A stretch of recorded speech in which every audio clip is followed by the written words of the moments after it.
Welcome to Learning English from People. John F. Kennedy, the Prince of a Shattered Camelot. For a generation of Americans, John F. Kennedy, or JFK, was more than a president. He was the living symbol of a bright, hopeful future. We remember the images: a handsome young leader with a winning smile, a beautiful family in the White House, and a nation reaching for the moon. This was the era of Camelot, a time that felt like a brief, shining moment of grace and possibility in American history. But what if the story we know is only half the truth? The story of JFK is a story of powerful contradictions. It's a story of a man who projected strength while hiding terrible weakness, a leader who spoke of ideals while making difficult, sometimes dark, compromises. He was a hero, a husband, a president, and a myth. To truly understand him, we must look beyond the legend of Camelot and explore the complex, fascinating, and often paradoxical man who lived at its center.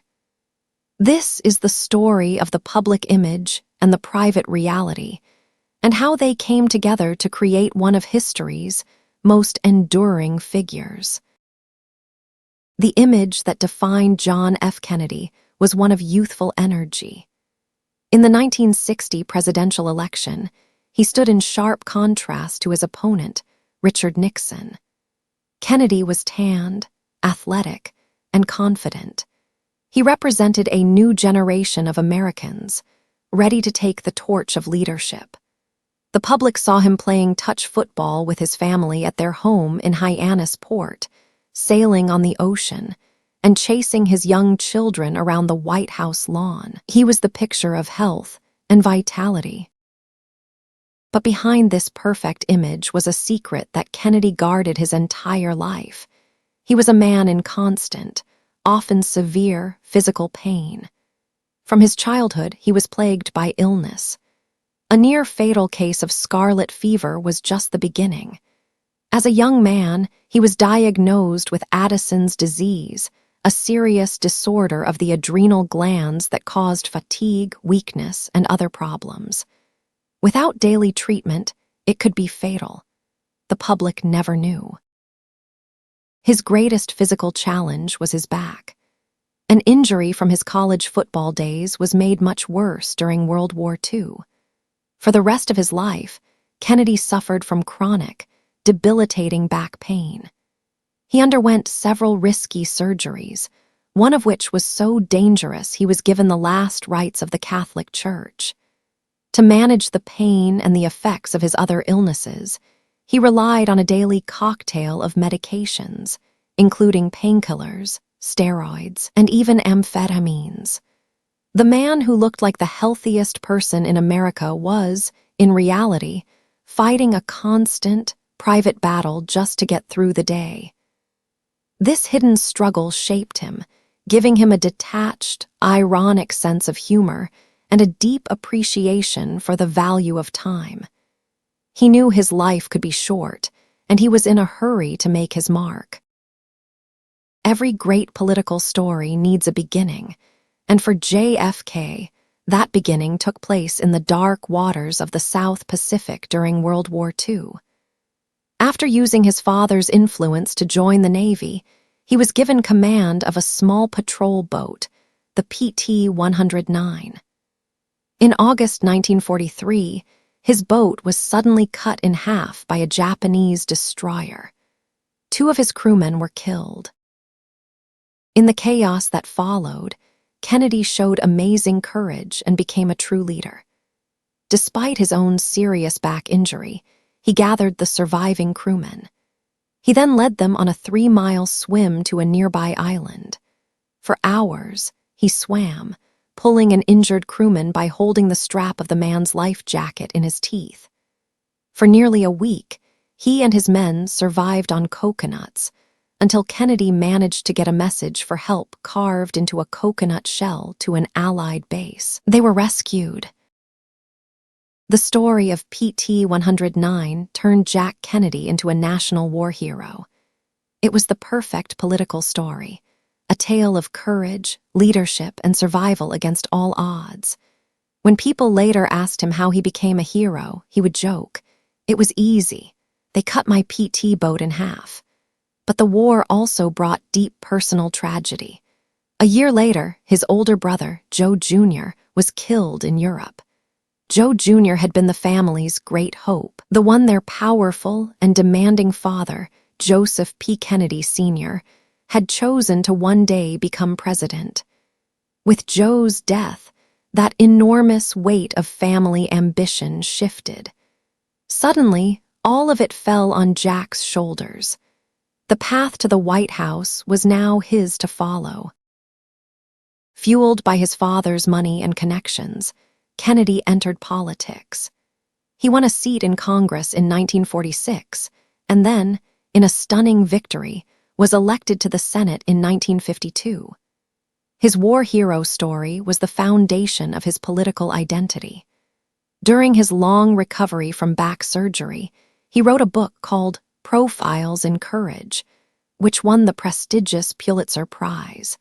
It cemented his image as a man of intellect and principle, even though it was later revealed that his aide, Ted Sorensen, had done most of the writing.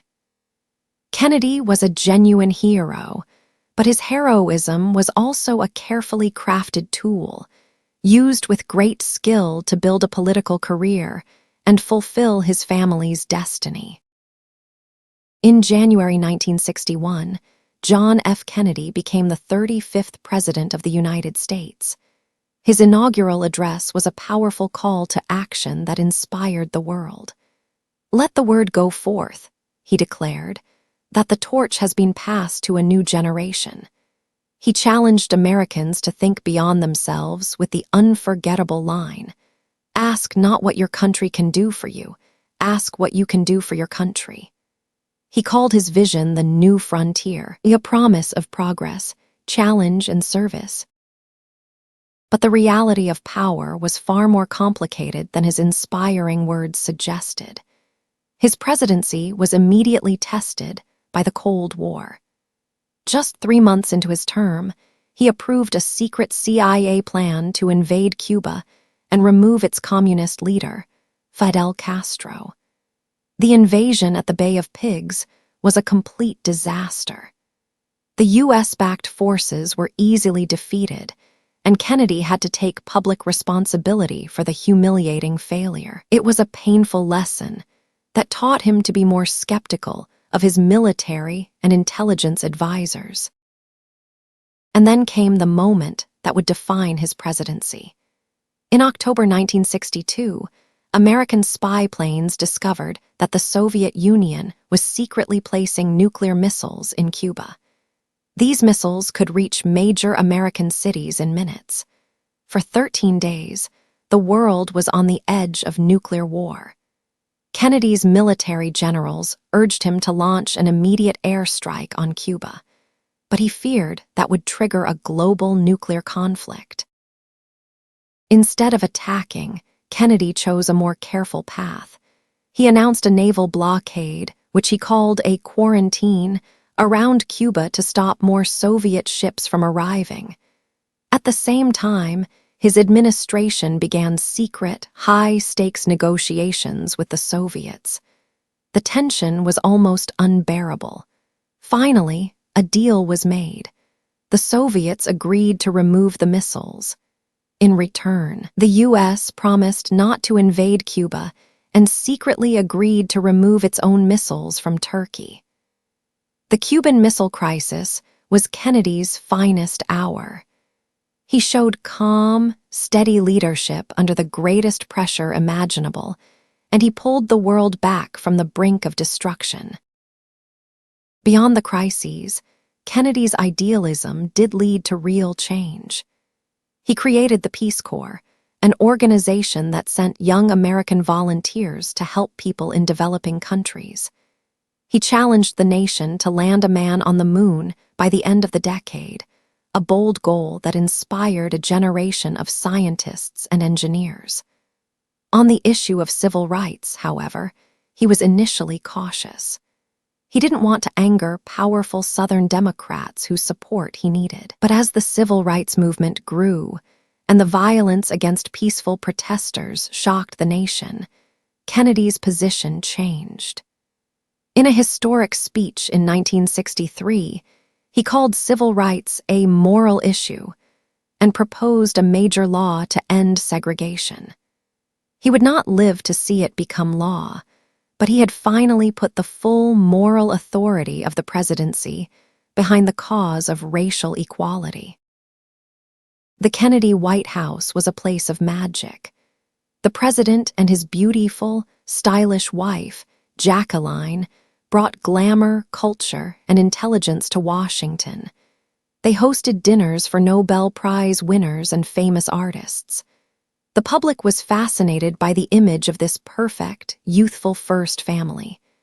After Kennedy's death, this romantic image was given a name: Camelot, a brief, shining moment of hope and excellence. But like every myth, Camelot had a hidden, more complicated side. While Kennedy was a loving father who adored his two children, Caroline and John Jr., he was also a man who took great personal risks. He was unfaithful to his wife and had many affairs, including a famous one with the actress Marilyn Monroe. This reckless behavior was a closely guarded secret, a dark underside to the glittering public image. If it had been revealed, it could have destroyed his presidency. This was the central contradiction of the man. He was an idealist who could inspire millions with his words, but also a cold pragmatist who understood the tough realities of power. He was a devoted family man in public, but a risk-taker in private. He was a symbol of hope and perfection, yet he was deeply flawed, just like any other human being. The Camelot myth was beautiful, but it was not the whole story.